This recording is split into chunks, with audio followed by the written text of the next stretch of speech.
Vamos a meternos de lleno en uno de los conflictos más largos y brutales del siglo XX.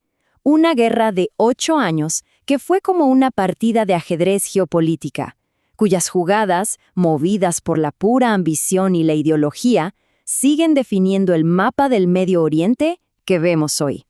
Y la pregunta es, ¿por qué debería importarnos?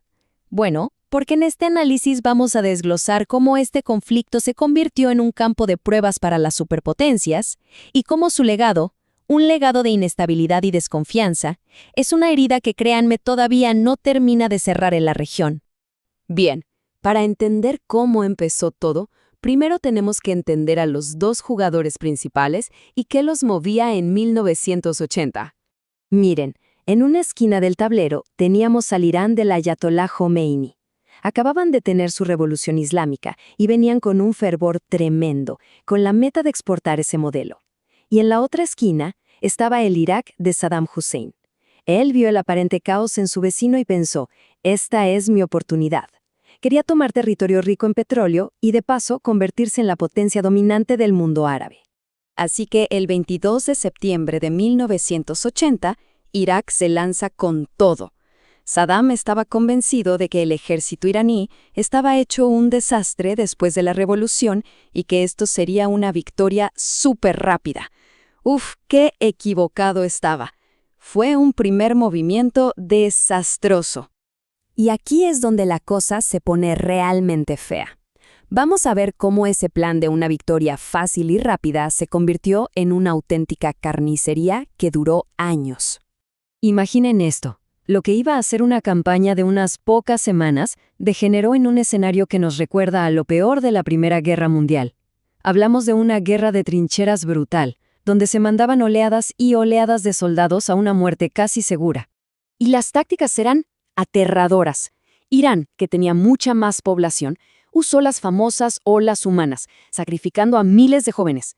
Irak, por su parte, cruzó una línea roja que la comunidad internacional había trazado, el uso masivo e ilegal de armas químicas. Y no solo en el frente de batalla, usaron gas mostaza y agentes nerviosos contra civiles, incluso contra su propia población kurda, dejando un legado de muerte y secuelas espantosas que dura hasta hoy. El resultado de este punto muerto fue una masacre sin sentido. Más de 1 millón de personas muertas. ¿Y todo para qué? Al final, las fronteras apenas se movieron 1 centímetro. Un costo humano absolutamente devastador para un resultado prácticamente nulo. Y justo en este punto, la partida se vuelve todavía más compleja porque entra un jugador externo que fue clave, Estados Unidos. Su política exterior fue, bueno, digamos que pragmática y a menudo, muy contradictoria. De cara al público, el interés estratégico de Washington era claro. Había que contener la revolución islámica de Irán, así que apoyaron a Irak. ¿Y cómo? Dándoles inteligencia satelital que era crucial para los ataques iraquíes y miles de millones de dólares en apoyo financiero. Pero aquí viene la gran contradicción. Mientras pasaba todo eso, en secreto, la administración de Reagan estaba autorizando la venta de armas a Irán. Sí, a su supuesto enemigo. El objetivo oficial era negociar la liberación de rehenes en el Líbano. Pero este doble juego, que se conoció como el escándalo Irán-Contra, destapó una estrategia increíblemente cínica. La idea era alimentar la guerra para que ninguno de los dos países saliera como un claro ganador en la región. Como en tierra ya no podían ganar, el conflicto se trasladó a un nuevo escenario: las aguas superestratégicas del Golfo Pérsico. Ambos bandos empezaron a atacar barcos petroleros para ahogar económicamente al otro. Esto, claro, forzó a Estados Unidos a intervenir directamente para proteger las rutas del petróleo.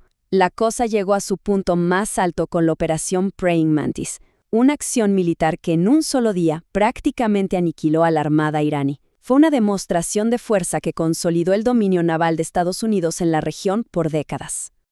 Para 1988, la situación era ya insostenible. Ambas naciones estaban económicamente por los suelos, con unas pérdidas humanas inmensas. Se acercaba el final de la partida, un final sombrío y trágico. Y hubo un evento que lo precipitó todo, un trágico, terrible error. el derribo del vuelo 655 de Iran Air por un misil estadounidense. Murieron 290 civiles. Teherán lo interpretó como una señal clarísima de que Washington estaba dispuesto a escalar el conflicto a un nivel que ya no podrían soportar. Entonces, el balance final es desolador. 8 años de guerra, más de 1 millón de muertos y las fronteras exactamente en el mismo lugar. Lo que sí cambió fue el tablero geopolítico.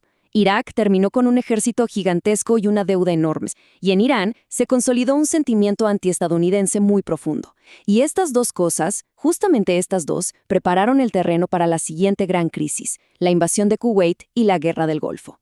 Creo que no hay mejor forma de resumirlo que con las palabras del propio Ayatolá Jomeini cuando aceptó el alto al fuego. Dijo: «Beber esta copa de paz es como beber veneno». Y es que aquí no hubo ganadores. Solo quedó una paz amarga, nacida del agotamiento, y unas cicatrices muy profundas que aún hoy marcan las relaciones de poder en todo el Medio Oriente.